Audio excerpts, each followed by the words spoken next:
Oli, oli, oli. Como embolismo pulmonar según la guía de febrero de este año, 2026. ¿Ok? Datitos. Antes de comenzar. El 80% de los TEP se explican por una TBP. Y es la tercera causa de muerte cardiovascular. El otro 20%, ¿por qué podría ser? Piénsalo, piénsalo. ¿Por qué podría ser? Ya. Fisiopatología. Dentro de la fisiopatología, lo más normal, como dijimos recién, sería por una TBP. Entonces tenemos una trombosis generada bueno, una trombosis venosa profunda generada en una vena femoral que va a subir por la ilíaca, que va a subir por la cava y va a llegar al corazón. Del corazón se va a alojar en el pulmón. Ahora bien, ¿en qué lugar del pulmón? ¿Arterial o venoso? ¿Un TBP puede ser venoso? Ya, pensemos fisiopatológicamente hablando. Va a subir por la cava, va a llegar, se va a introducir por dónde? Por la arteria pulmonar. Por la arteria pulmonar. Entonces, un TEP siempre tiene que ser arterial. No puede ser venoso y no puede ser venoso porque el émbolo tendría que ser tan pequeño que cuando llegue a la arteria pulmonar pase por entre medio de los capilares, por las vénulas y llegue hacia la venosa. ¿Ok? Entonces siempre el TBP es por una obstrucción de las arterias pulmonares. Arterial, no venosa. Bueno, vamos a seguir con la triada de Bechdel. Típica triada de siempre que no hablan. Hipercoagulabilidad. Oh, ok. ¿Qué nos podría dar hipercoagulabilidad? El 80% de los TEP se explica por una TBP. Estos dos factores también son factores predisponentes a una TBP, que conste, que serían trombofilias y serían cáncer, principalmente en pacientes jóvenes. Si tenemos un TEP en un paciente de 35 años, pensar en estas dos cosas. Buscar cáncer, buscar trombofilias. Ya. Esto va a estar unido a otro factor que aumenta la probabilidad de generar un TEP, un TBP, en realidad, que va a generar mayor probabilidad de generar un TEP, que sería la estasia venosa. Ahora bien, hay que considerar de que estas triadas pueden estar presentes las tres, pueden estar presentes las dos, pero siempre va a estar asociado a factores de riesgo. Porque no solamente por una estasia venosa vas a generar un TBP, a menos que vaya a hacer un vuelo a, I don't know, Japón durante 20 horas y no te pares ni siquiera para ir al baño. ¿Podría pasar? Quizás. Ok, pero estasia venosa. Obviamente la velocidad de la sangre va a ser más baja, entonces va a haber una mayor probabilidad de que se genere esta estasia y que se genere un coágulo, un trombo y ¡shum! Un émbolo hacia arriba. También lesión endotelial. Lesión endotelial. Una patología súper común que nos genera la lesión endotelial, hipertensión arterial. ¿Ok? Hipertensión arterial que tiene una prevalencia, una incidencia súper alta. Así que tenemos bastantes factores de riesgo que nos predisponen a tener un TBP, a tener un TEP. Ahora, la clínica de TEP. Es súper interesante entender de que el 50% de la clínica de TEP, o sea, de la clínica de TEP, es atípica. ¿Ok? Es atípica. Porque es una patología que se presenta de muchas formas. Ahora bien, siempre hay que pensar que si tenemos un paciente con disnea súbita, con taquicardia y con hipoxemia sin explicación, es un TEP hasta demostrar lo contrario. Otros síntomas frecuentes. El más frecuente, como ya lo dije, disnea de inicio súbito. También podemos tener un dolor pleurítico asociado a una polipnea. Ya vamos a tener una taquipnea, ni siquiera lo anoté. Pero vamos a tener una taquipnea, así que tenemos una hipoxemia. Obviamente el cuerpo va a intentar el compensar con una taquipnea. La polipnea está asociada con el dolor pleurítico porque básicamente, recordando un poquito de semiología, la taquipnea sería esta elevación de la frecuencia respiratoria y la polipnea es lo mismo, pero la expansión va a ser menor. ¿Por qué va a ser menor en este caso? Porque va a haber un dolor pleurítico exacerbado tanto en inspiración como en expiración. Entonces el paciente va a hacer, me duele, así, de a poquito. Otras cosas que que podemos ver, por ejemplo, es hemoptisis por daño endotelial, también por un poco de extracción de sangre hacia lo que sería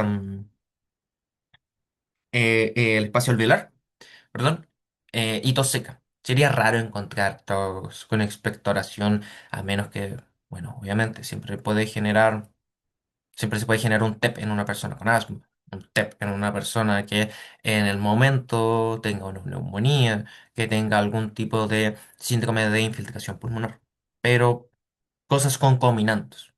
Simplemente es para mencionar que, como todo en la medicina, nada es absoluto y que depende del caso. Estos son simplemente síntomas frecuentes. Y bueno, la taquicardia inexplicable es súper constante. Ahora, dentro de signos, taquicardia, de nuevo, taquicardia por encima de los 100 latidos por minuto, obviamente vamos a tener una bradicardia sistémica en shock, inestabilidad hemodinámica. Eh, Ahora, dentro de las cosas relevantes, de nuevo, la hipoxemia, podemos tener una hipoxemia como podemos no tener una hipoxemia debido a la compensación de uso de musculatura accesoria, del aumento de la frecuencia respiratoria y cosas por el estilo. Ahora, ahora sí, de verdad es interesante. Ingurgitación yugular. Ingurgitación yugular. R2 reforzado. ¿Por qué? Porque sobrecarga del ventrículo derecho. También podemos tener edema bilateral de miembros inferiores. ¿Cómo que edema bilateral? ¿No sería unilateral por un TBP? Sí, pero el TEP de la fisiopatología, como vimos acá, se va a alojar en la arteria pulmonar. ¿Ok? Entonces la arteria pulmonar lo que va a generar va a ser una sobrecarga del ventrículo derecho. Y con la sobrecarga del ventrículo derecho va a generar una hipertensión portal. Y con la hipertensión portal, ¿qué tenemos? Edema bilateral de miembros inferiores. Es menos que en insuficiencia cardíaca, igual. Depende mucho de qué tan exacerbada está la insuficiencia cardíaca, pero es un diagnóstico diferencial, tanto si pensamos en la clínica de TEP, si pensamos en un paciente con TEP, también tenemos que pensar en en insuficiencia cardíaca, perdón. Y si tenemos a un paciente con insuficiencia cardíaca que nos huele raro, tenemos que pensar en diferenciar como un diferencial en un TEP, ¿ok? Em, entonces la sobrecarga del ventrículo derecho es bastante importante en esta patología. Ahora, algoritmo de TEP, según la guía. La modifico un pelito según la guía. Un pelito, según la guía.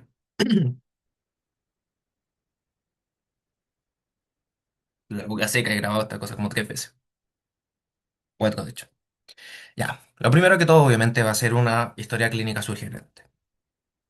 Ahora, hay que pensar si está hemodinámicamente estable o está hemodinámicamente inestable. Si está inestable, hay que hacerle un angiotac de urgencia. Listo. Nada más. Ahora,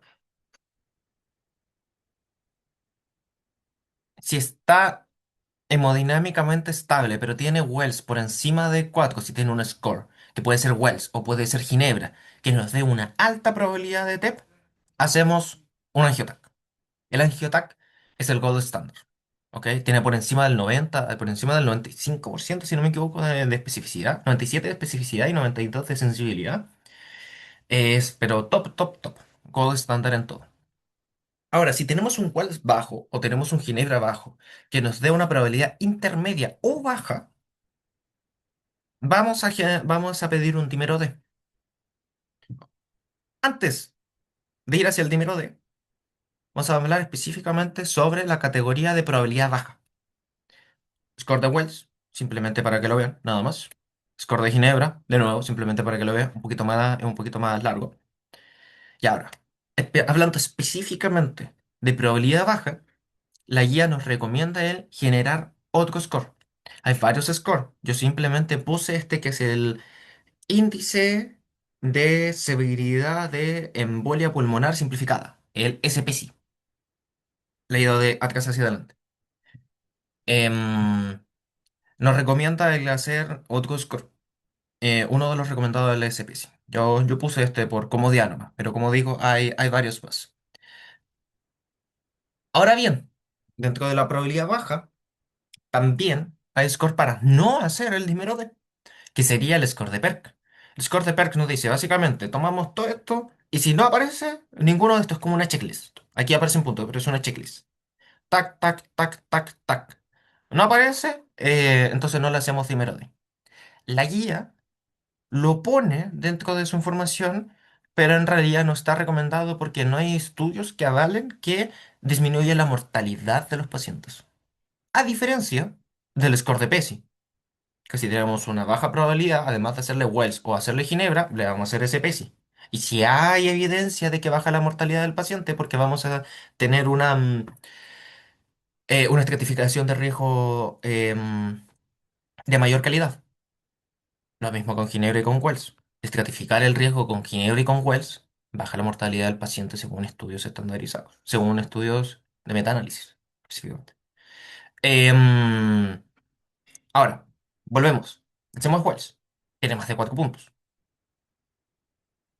Tiene menos de 4 puntos, perdón. Yo decía, qué raro. Sí, tiene menos de 4 puntos. Está entre una baja intermedia. Le vamos a pedir un dímero D. El dímero D es súper. Es un valor de laboratorio.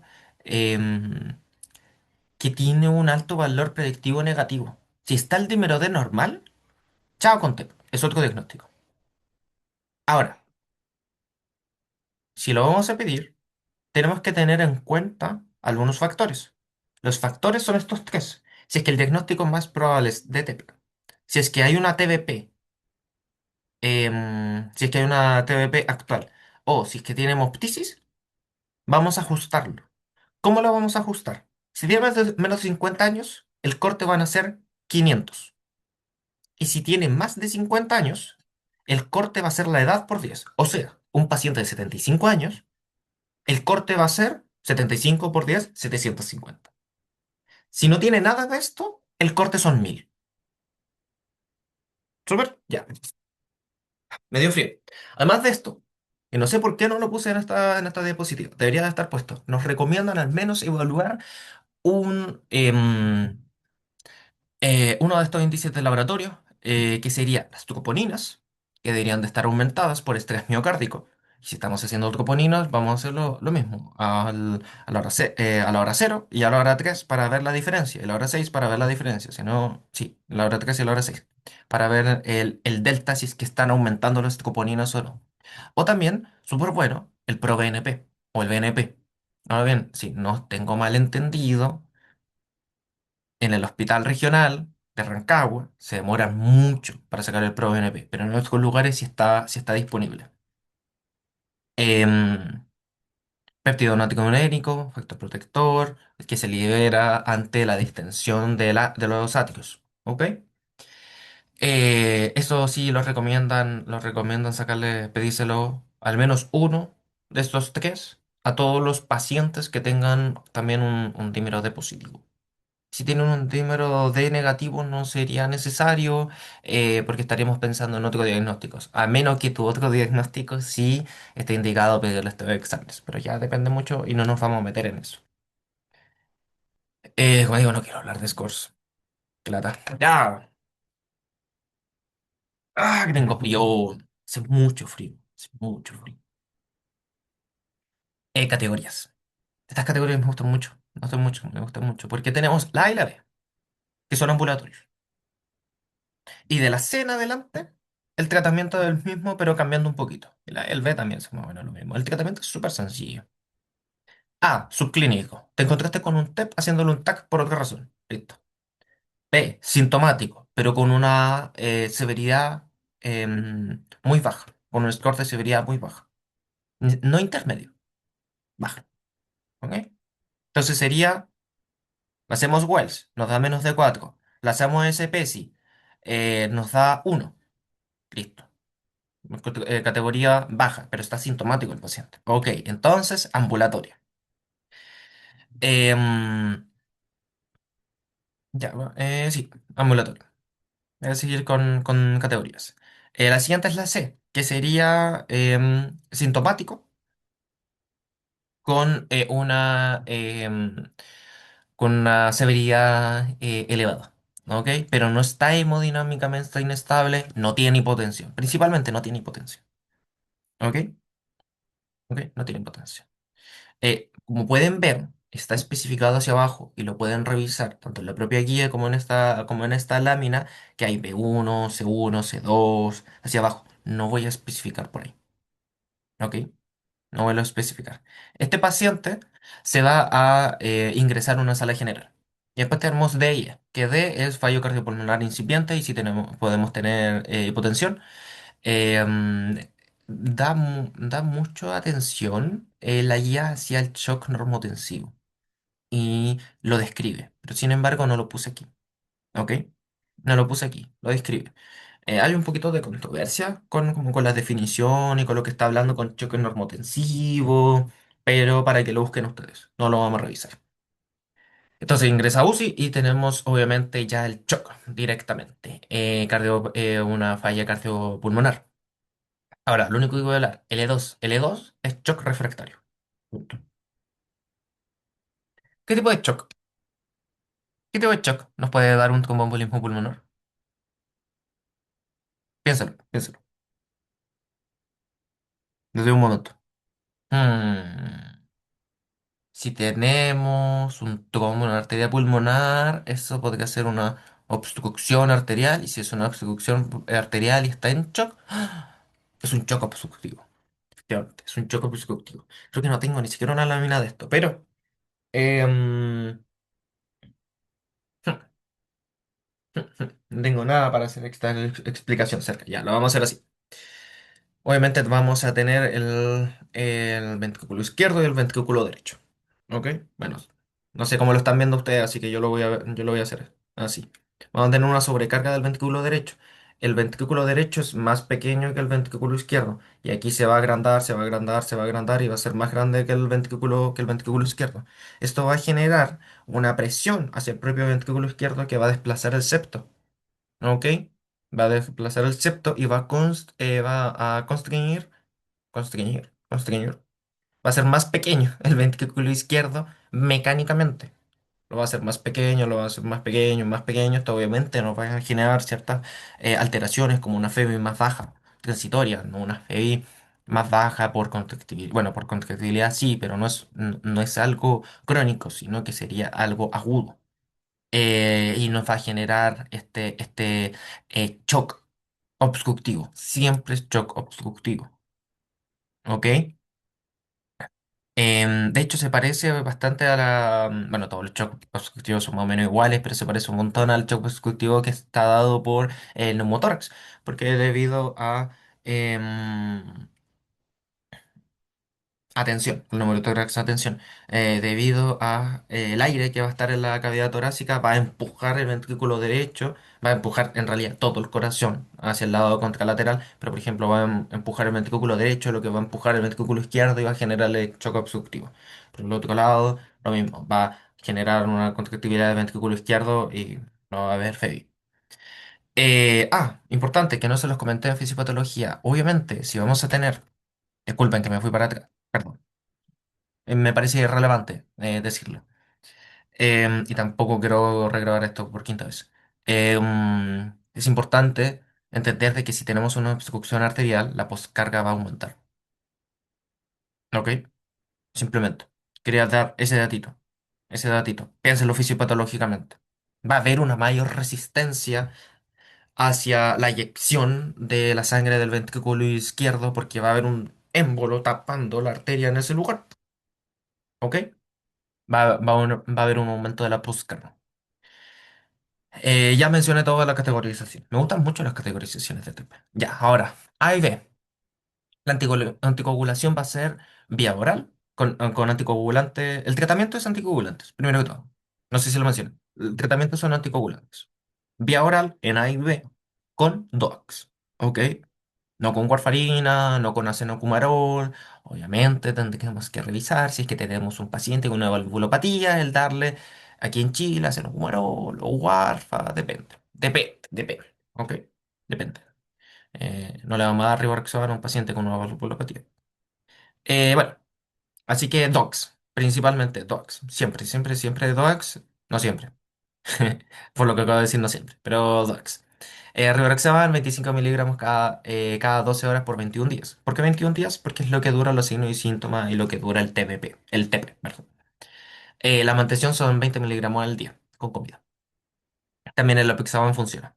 Ahora, el alargar el tratamiento, la guía nos dice que si no hay factores de riesgo, hay que considerar el alargar el tratamiento a todos. Pero no especifica si esa permanencia o no. No especifica. He hablado como con cuatro doctores sobre esto. La mayor parte me dice así como no, es que reevaluar en 3 meses y después ver si es que se alarga otros 3 meses y después a permanencia. Y otros que me dicen reevaluar. No, loco, a permanencia, punto. Es que no hay factores de riesgo. Ahora, obviamente, con factores de riesgo hay criterios mayores que nos impiden la anticoagulación. Por ejemplo, un cáncer cerebral, sin más. Un cáncer cerebral, por riesgo hemorrágico, el riesgo hemorrágico no es aceptable. Y después tenemos criterios menores en donde sí tendríamos que reevaluar al paciente para ir viendo de que no se esté complicando. Por ejemplo, una persona que tenga una úlcera péptica, no sangrante. La vamos a dar Rivaroxaban. Hay que decirle de que si tiene alguna alteración, como vómitos sanguinolentos, si es que la defecación hay presencia de sangre, si tiene mal olor, que consulte. Ahora, de aquí en adelante, toda la anticoagulación va a ser con enoxaparina parenteral, obviamente. Se prefieren las heparinas de bajo peso molecular por encima de las no fraccionadas, debido a que tienen una mayor seguridad y tienen una mayor efectividad. Además, tienen una mayor practicidad y son más rápidas por la vía de administración que es parenteral. Ahora, ¿cuál es la dosis? Sería 1 miligramo por kilogramo de peso cada 12 horas. No en 12 horas. Está mal escrito. Está mal escrito. No me había dado cuenta. Cada 12 horas. O 1,5 miligramos por kilogramo cada 24 horas. Esto es categoría C, recordemos, sin hipotensión, pero con alta severidad. Ahora, falla D, es la falla incipiente. Exactamente lo mismo, pero tenemos que ir considerando las terapias avanzadas. Vamos a ir hacia las terapias avanzadas ahora mismo. La falla establecida, tenemos shock. Disculpa. Igual hay que darle enoxaparina. 1 miligramo por kilo de peso cada 12 horas. Y hay que hacerle una terapia avanzada de emergencia lo antes posible, que sería una trombólisis sistémica o una trombectomía mecánica. Hay otras terapias avanzadas, pero que no puso aquí. ¿Ok? La trombólisis sistémica básicamente va a ser con la teleplasia, 100 miligramos intravenoso en 2 horas. Em, la categoría E1, en categoría E2, en shock refractario, no está recomendado. Y hay que sopesar en realidad el riesgo de la mortalidad incipiente del paciente con el riesgo de sangrado. Si el riesgo de sangrado es inaceptable, habría que hacer una trombectomía mecánica, ¿ok? Porque hay un menor riesgo de sangrado, pero está contraindicado totalmente en E2. Ahora bien, hay tratamientos que se ajustan a poblaciones especiales. Por ejemplo, todos sabemos, a una embarazada le vamos a dar enoxaparina. Ok, le vamos a dar una heparina de bajo peso molecular. No le podemos dar un DOAC a un embarazado, aunque sea una categoría B, porque la anticoagulación va a pasar hacia la leche materna. Bueno, hacia la leche materna si es que está lactando, pero también va a cruzar la barrera y va a pasar hacia el feto. Em, y también, por ejemplo, en personas con obesidad, la dosis de enoxaparina baja. Es de 0,8 por kilogramo de peso cada 12 horas, no de uno. Hay distintas poblaciones de riesgo que están especificadas en la guía, pero no quiero alargar más la presentación. Em, Así que, por último, quiero decirte que en realidad el TEP es una patología compleja. Una patología compleja con múltiples presentaciones, tanto típicas como atípicas, y que es útil incluirla constantemente en tus diagnósticos diferenciales para evitar el mal diagnóstico de un paciente. Principalmente porque lo decíamos, podríamos tener, creo que, no lo he comentado, un paciente de un doctor Llegó porque él pensaba de que llegó por un edema bilateral de extremidades inferiores. Em, Pensó en insuficiencia cardíaca. ¿Ok? Pensó en insuficiencia cardíaca. Tenía una yugular ingurgitación yugular a la izquierda, no a la derecha, a la izquierda. Y le escuchó un soplo de cupidio y le escuchó crepitaciones. Entonces dijo, "Pff, suficiencia cardíaca". Por docencia, le fue a hacer un eco, como el que estaba con una interna. Dijo, ya practiquemos el eco, para enseñarte. Ti, ti, ti, ti, ti, ti, ti, el eco. ¿Qué deberíamos de ver? ¿Qué deberíamos de ver? ¿Qué deberíamos de ver? Piénsalo. Ventrículo derecho aumentado, más grande que el ventrículo izquierdo. Una contractibilidad una hipoquinesia del corazón, una contractibilidad disminuida del corazón por la insuficiencia cardíaca. Y bueno, también en un electrocardiograma que también se lo pidió, deberíamos de ver si es signo de sobrecarga del ventrículo derecho. La Celeco, contractibilidad normal, conservado. Tamaño del ventrículo derecho conservado. No es más grande que el ventrículo izquierdo. Ah, pero tenía yugular, tenía ingurgitación yugular a la izquierda. Raro. Em, Electrocardiograma. Sin signo de sobrecarga del ventrículo derecho. O sea, Sokolov, Lyon o Cornell negativo. Tenía un bloqueo de rama derecha. Eso sí tenía. Raro. Ya. Revaló al paciente. Lo esculta de nuevo. Unas sibilancias. Sibilancias difusas en fase pulmonar. Y tenía el murmullo pulmonar disminuido en las fases pulmonares. Mm. Ya, le mete broncodilatación broncodilatación principalmente por las sibilancias, porque el paciente igualmente estaba bajando en su perfusión, en su hipoxemia. Levemente, pero por si acaso, fue por si acaso. Ya le parece raro, así que lo manda a hacerle más estudios, bla, bla, bla. Le hacen un angiotac, TEP, masivo, del pulmón derecho, de la arteria bronquial principal derecha. Ok, raro, porque nosotros estábamos hablando todo este rato de la sobrecarga del ventrículo derecho que va a generar el, el TEP. Sin embargo, como decíamos, el 50% es típico, el 50% es atípico. En este caso, no hubo una sobrecarga del ventrículo derecho, aunque había una ingurgitación yugular y había hipertensión pulmonar, pero no había sobrecarga del ventrículo derecho. Y era típicamente un paciente de insuficiencia cardíaca y era un TEP masivo. Por eso, siempre hay que considerar el TEP como un diagnóstico diferencial. Siempre estar pensando en TEP. ¿Ok? Em, Eso, con toda la presentación. Muchas gracias. No sé cuántas personas van a ver esto, pero adiós. Bye bye. Y cualquier duda me pregunta. Mm, ujú.